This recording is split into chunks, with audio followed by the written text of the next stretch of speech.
Ngibingelele kuphi nakuphi la okufikela khona lo mbukiso. Igama lami nguVusi Mavusana, bayamazi abaningi kuyo le channel.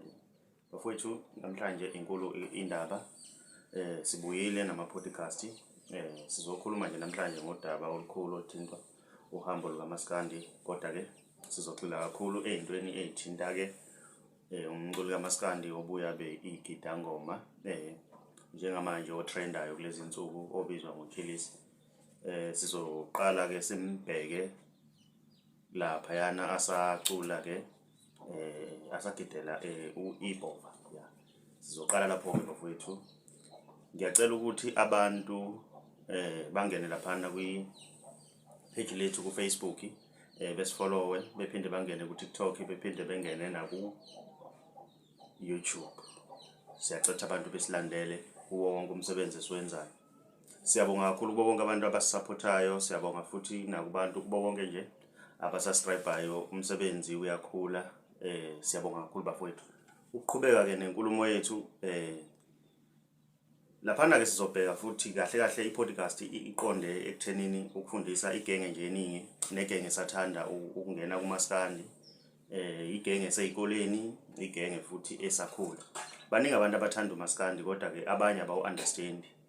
Abanye bayawulandela futhi uMaskandi abawu-understand. Uthola ukuthi umntwana uzoyeka isikole eja ukugijima egoli eyocula okanye ayogida. Maningi ama-challenges, ziningi izinto futhi ey'funa ukuthi abantu bayiqonde.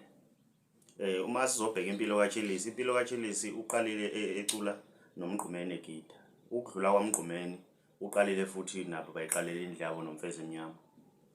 Nalapho ke futhi uChili ubegida futhi nakhona ebhala ingoma, kodwa esebenzisana nomuntu. Ukwedlula lapho ke impilo kaChili uqalile futhi wazenzela umsebenzi wakhe mangabe sebathe ukuhlukana ke laphana nemfezi emnyama, lapho khona babeyibiza khona noChili nendi. Abantu abaningi mabekhumbula ke lapho kumlando kaMaskandi, ngicabanga ukuthi bazokhumbula lapho ke iChili nendi abake bashaya ingoma nje ezimnandi kakhulu, abantu bazoyikhumbula. Ukuhlukana kwabo lapho kuChili ubese eqalela ke laphana iqembu lakhe elingahambanga kahle. Bayalikhumbula abaningi uChili ehambela yedwa ukuthi wayicula, kodwa ke wayengasupporteki ngendlela futhi engadumanga nangalesa sikhathi asagida kwiphofu, engadumanga futhi njengoba esacula nomfezi emnyama. Zabanzima izinto, waqala wayogida futhi kukhangelana. Ngizoyibuyisa inkulumo yami laphana sengifuna ukucacisela ukuthi why ngenze example ngaye.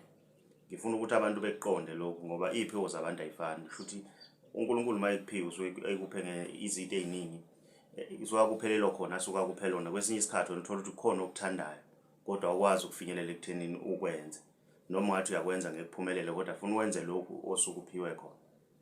Futhi wena mangabe uphiwe ukuthi uzodrive imoto okanye mhlawumbe uphiwe ukuthi wena uzoba usicapha, kodwa wena ngokwakho uthanda ukuthi udrive. So ngizama ukwenza example lapho ukuthi ke mhlawumbe uthi udrive imoto, uthi uyakwazi ukuthi udrive, uyaqala udrive imoto uyiwise, yabo. Ngizama ukwenza example lapho. Ngiyacabanga ukuthi abantu abaningi bayangizwa ke lapho ukuthi ngiqonda ukuthini ngale nkulumo yami. Kusho ukuthi wena owakho wena ubizwe ekutheni ukuthi ube usicapha, not ukuthi udrive. Uzothi uyaqala unayo license kodwa uthi uyaqala nje isusa imoto wena okwakho nje lungapheli ngisho usuku uyiwise. Futhi wena okwakho hlala lapho ke esicapheni sakho. Ngiqonda ukusho njalo, inkulumo yami ibheke lapho.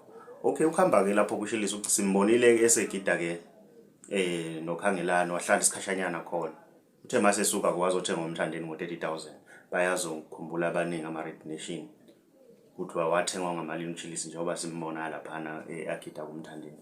So ngiqonda ukusho ke bafowethu ukuthi ke njengamanje uChili udumile futhi udume ayigidangoma. Nakho sibona nomacekeceke bayakhula.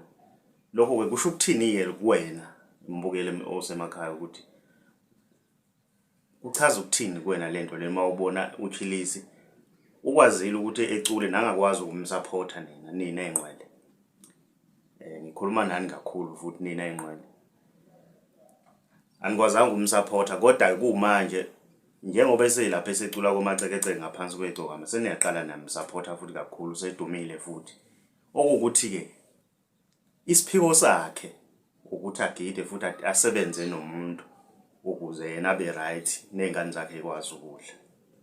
Ngiqonda ukuthi ke einganeni eseyikoleni umuntu akahlale entweni ayenzayo, ungagijimela ukuthi wena uzohamba egoli uyoshaya iginci bese uzothi mhlambe iyona into ezoba right for wena, yabo. Yenza lokho ofanele ukuthi ukwenze. Ingakho ngenza i-example because ama-content wethu esiwenzayo kumkhanya kude TV isikhathi esiningi senza wona ama-content kaMaskandi, siyafundisa, siyakha, baningi khona lapho sithinte khona ukuthi abantu sithinte kabi bese igcobe lapho besigcoba khona. Siyaxolisa endaweni efana nalezo-ke, kodwa-ke sithi umsebenzi kaMaskandi awuqhubeke. Siyambongela uChili usebenza kahle negcokama kukahle, kodwa uma ngake aphume kwigcokama, mina ngifisa ukwazi ukuthi mhlambe angakwazi ukuthi ayimele. Ngeke ngizwe-ke abaningi bethu uChili kufanele ukuthi azenzele into yakhe ayimele. Angayenza kanjani into yakhe ayimele uChili ekubeni azamile ukuyimela? Uzamile uChili ukuyimela isikhathi eside, kodwa akakwazanga ukuthi aphumelele akwazi ukondla ingane zakhe. Kodwa uthe uma esebenza nabantu yila akwaziyo khona ukuthi asebenze khona. Ngiyacabanga abantu abaningi inkulumo yami namhlanje bazoyi-understand ukuthi ngiqonda ukuthini. Ngiyacela bafowethu singene laphana kwi-comment section, abantu ba-comment bashiye uvo lwabo, ngizwe ukuthi bathini ngale video. Ngiyacela ukuthi uma umusha wenze sure usubscribe, ucinezele nebell ukuze uzothola njalo ama-notification uma siposta i-video nje. Siyacela nisilandele ku-Facebook, niphinde nisilandele ku-TikTok, nisilandele futhi na ku-YouTube. Si-channel hamba phambili mkhanya kude sithi siyabonga.